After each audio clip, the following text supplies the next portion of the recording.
In the name of the one holy and living God. Amen.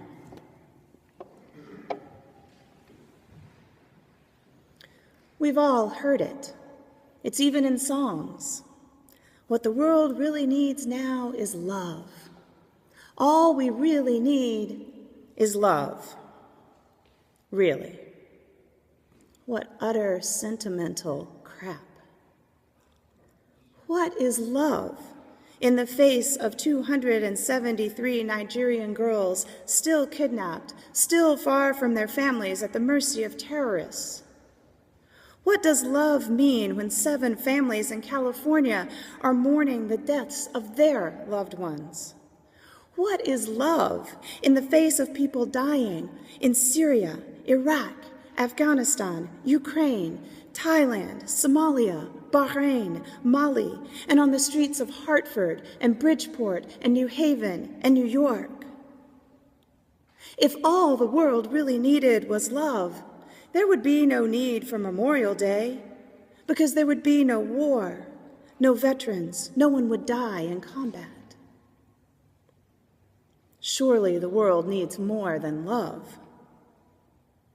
Maybe that's why Christianity is less and less popular these days, because we say that God is love, and that love is the answer to the problems of the world, and that cannot be true. It is just too simplistic for our sophisticated 21st century minds. No wonder young people are increasingly saying that they are spiritual but not religious. No wonder they are leaving the church in droves, right? Love cannot be the answer. Or maybe it is.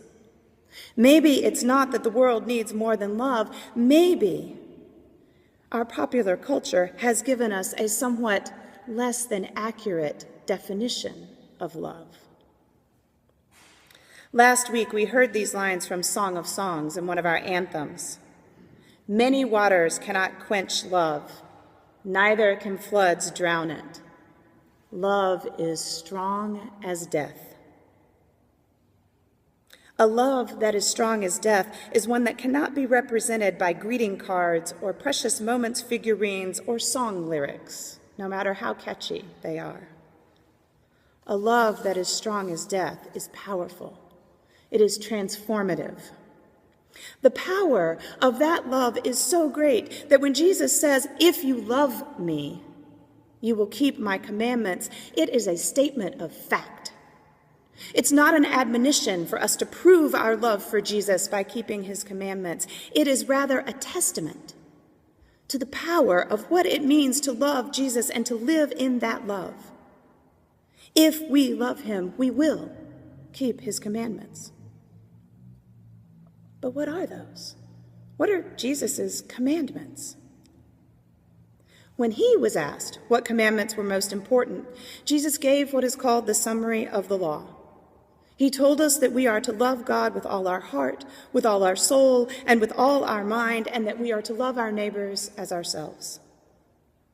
And on the night he washed the feet of his disciples, Jesus gave us the new commandment, that we are to love one another as he loved us.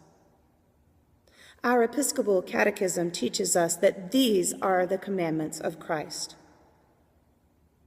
So Jesus' commandments to us boil down to one powerful thing: love. Because actually, love is powerful enough. It is powerful enough to transform ourselves, our families, our communities, our world. But what I said in the beginning is also true. The love that we see portrayed around us in Disney movies and romantic comedies, that is not the love we need. We need a different kind of love to engage in the work of transformation. What does that love look like? Well, first, we must begin by confronting the truth that transforming love, powerful love, is not easy. It's not always pretty. We learn that in our own human relationships. Being a sibling or a parent or a grandparent or an aunt or an uncle or a child or a friend or a spouse or a partner, those are wonderful things.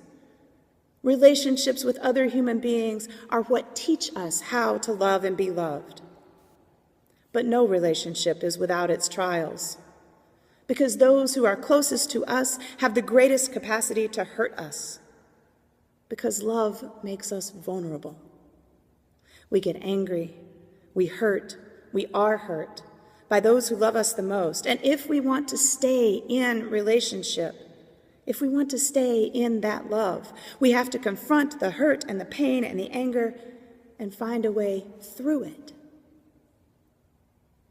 And when those we love get sick or die, we grieve. We feel that we will break into a million pieces. Real love is not easy. It is difficult and messy and powerful and beautiful. I'm seeing that kind of love these days in my relationship with my own mother. It's never been an easy relationship, at least not since I became a teenager. I was always pushing at her ideal of what a woman should be, and I always wanted her to be the perfect mom that I thought I needed. And so for most of my adult life, in this relationship, I've been learning to love her exactly as she is, and to remember that she's doing the best job she can of loving me. Last year, my mom was diagnosed with Alzheimer's disease. And to paraphrase my friend Lou, stuff got real.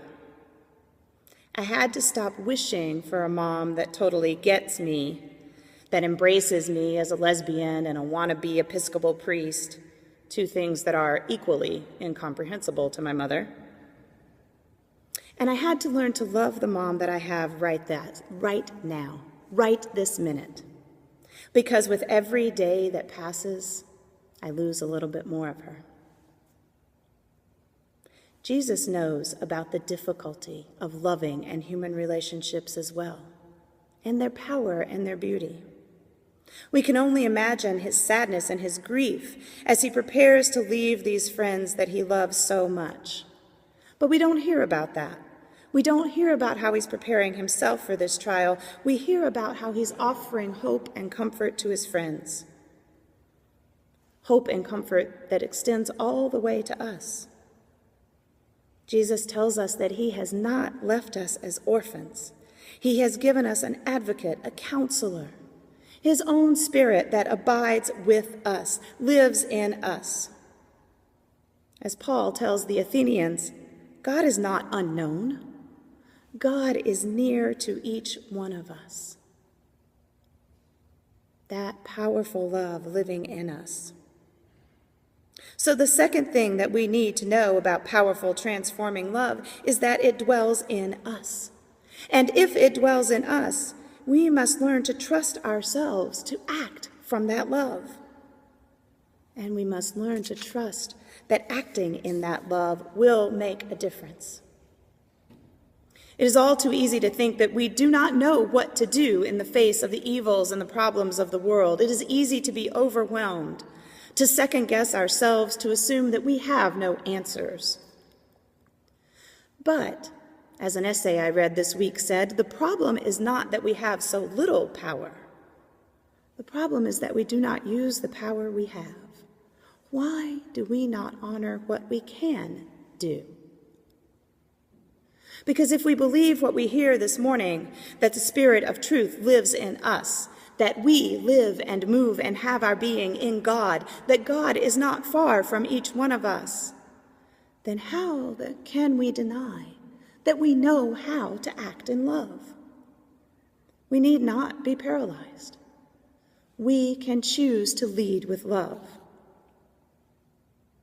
We may feel that our small efforts at acting in love are wasted. We are not Gandhi or Mother Teresa or Nelson Mandela or whomever it is that we admire most in the world. Our one gift of a coat to someone living outside, our one letter written to a congressperson, our moment of comforting a scared child, our kindness to someone who is usually shunned, those small things, they will not change the world, or will they? Remember Jesus' words? I was hungry, and you gave me food. I was thirsty, and you gave me something to drink. I was a stranger, and you welcomed me. I was naked, and you gave me clothing. I was sick, and you took care of me. I was in prison and you visited me? Or how about I was kidnapped and you didn't forget me? I was sentenced to the electric chair and you were arrested in protest. I was abused by someone in power and you didn't let them get away with it.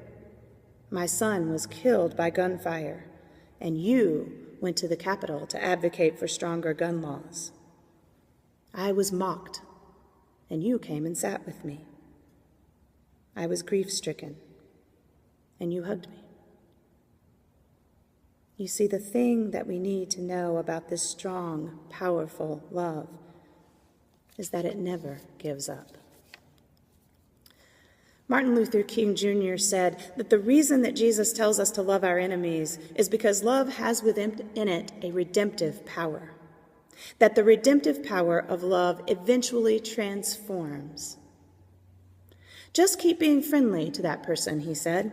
Just keep loving them, and they can't stand it too long. Oh, they react in many ways in the beginning. They react with guilt feelings, and sometimes they'll hate you a little more at that transition period. But just keep loving them.